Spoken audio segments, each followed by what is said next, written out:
Shalom à tous les frères et sœurs en Yehoshua Mashiach, notre Seigneur Jésus-Christ. Je suis le frère CL de l'île de la Réunion. Je suis docteur enseignant de la parole de Dieu en Yehoshua Mashiach, notre Seigneur Jésus-Christ.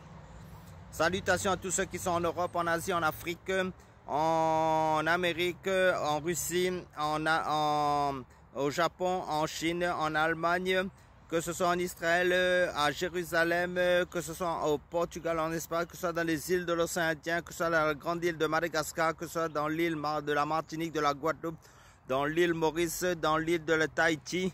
Salutations à tous. Et si j'ai oublié de mentionner votre pays et que vous vous trouvez connecté à ma chaîne, soyez tous les bienvenus sur ma chaîne. Commentez si vous avez à cœur de commenter. Car sur ma chaîne, nous faisons que consolider, affermir les frères, fonder les frères, maintenir les frères, qu'éveiller en Jésus-Christ, notre Seigneur Jésus-Christ. Car maintenir les frères spirituellement éveillés. Car Jésus-Christ revient prendre son église en temps dans la sanctification et dans la paix. Donc sur ma chaîne, nous faisons que faire connaître notre Dieu, notre roi des rois, notre Seigneur des seigneurs, qui est le Seigneur Jésus-Christ, notre Seigneur Yehoshua Mashiach en langue hébraïque. Donc, je vais prendre deux passages pour partager la parole de Dieu sur ma chaîne. Donc, selon le livre d'Apocalypse, chapitre 19, verset 16, qui fait référence à Jésus-Christ, ce que je vais dire, il a sur son vêtement et sur sa cuisse un nom écrit Roi des rois et Seigneur des seigneurs. Tout cela fait allusion à Jésus-Christ. Il faut bien comprendre cela. Selon la révélation, parce que le livre d'Apocalypse, c'est la révélation de Jésus-Christ. Amen, alléluia. Et je prends un autre passage selon Éphésiens, chapitre 1, verset 20 à 21 qui nous dit Christ, j'ouvre la parenthèse Dieu, car il est Dieu, selon Ésaïe chapitre 9 verset 5, qui nous dit qu'un enfant nous est né, un fils nous est donné, la domination reposera sur son épaule, on l'appellera admirable, conseiller, Dieu puissant, Père éternel, prince de paix. Amen, alléluia. Donc Christ Dieu, comme j'ai dit, j'ai ouvert la parenthèse, maintenant je ferme la parenthèse. Donc l'a fait asseoir à sa droite dans les lieux célestes, au-dessus de tout pouvoir et autorité et puissance et domination. Parce que Jésus s'est automissionné, il est venu sur cette terre en tant que chair. Parce qu'il dit le mystère de la piété est grand, selon 1 Timothée chapitre 3 verset 15. Et sans contredire, le mystère de la piété est grand. Dieu a été manifesté en chair, vu des anges, justifié par l'Esprit, vu des anges, prêché aux nations, cru dans le monde, élevé dans la gloire. C'est le Seigneur Jésus-Christ. Amen, alléluia. Donc, pour illustrer un peu, le Seigneur bien souvent enseignait en faisant des illustrations, ça veut dire, et il amenait les choses dans le naturel pour faire comprendre les choses spirituelles. Donc je vais faire la même chose. Donc le thème c'est hommage au roi des rois. L'histoire se passe pendant la semaine du couronnement de la reine Victoria en 1838. La jeune reine assistait à une représentation du Messie de Anne Handel. Selon la tradition, quand le chœur chantait l'Alléluia, tout le monde devrait se lever sauf la reine. Tandis que le chœur entonnait l'hymne Alléluia, Alléluia, car le Tout-Puissant règne. La reine fut profondément émue.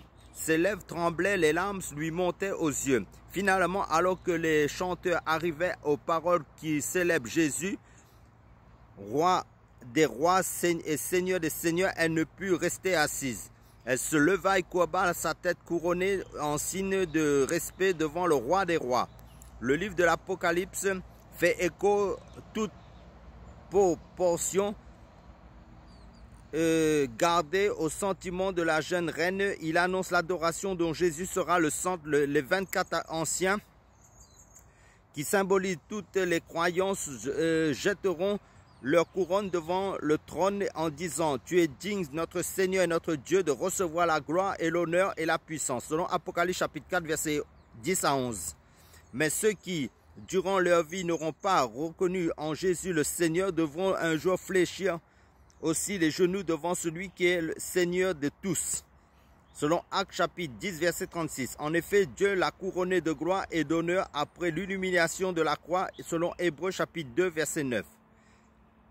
La question qu'on doit se poser, est-ce que je serai de ceux qui seront contraints de reconnaître la seigneurie du Seigneur, de Christ, avec le regret éternel d'avoir refusé sa grâce, ou est-ce que je ferai partie de ceux qui le célébreront éternellement, prosternés dans l'adoration? Toi seul, tu as la question à cette réponse dans ton cœur.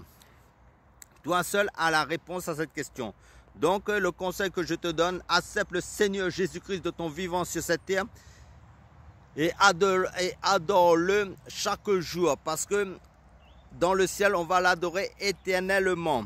Parce que Dieu recherche les vrais adorateurs qui l'adorent en esprit, en vérité. Et le Seigneur nous dit, recherchez d'abord le royaume de Dieu et sa justice.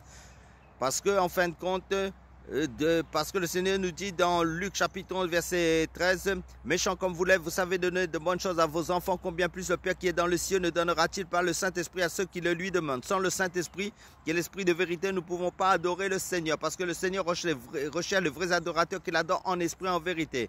Donc, à celle du Seigneur Jésus-Christ, fais tout de recherche le Seigneur, parce que le Seigneur dit, celui qui le cherche, trouve. Donc, c'est le Seigneur Jésus-Christ. Car c'est seulement le Seigneur Jésus-Christ qui bâtit du Saint-Esprit ses enfants. Amen.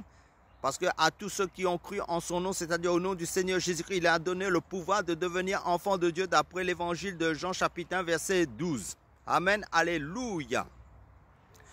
Que la grâce et la paix de Dieu le Père du Seigneur Jésus-Christ soient richement abondantes dans votre vie. Amen. Alléluia.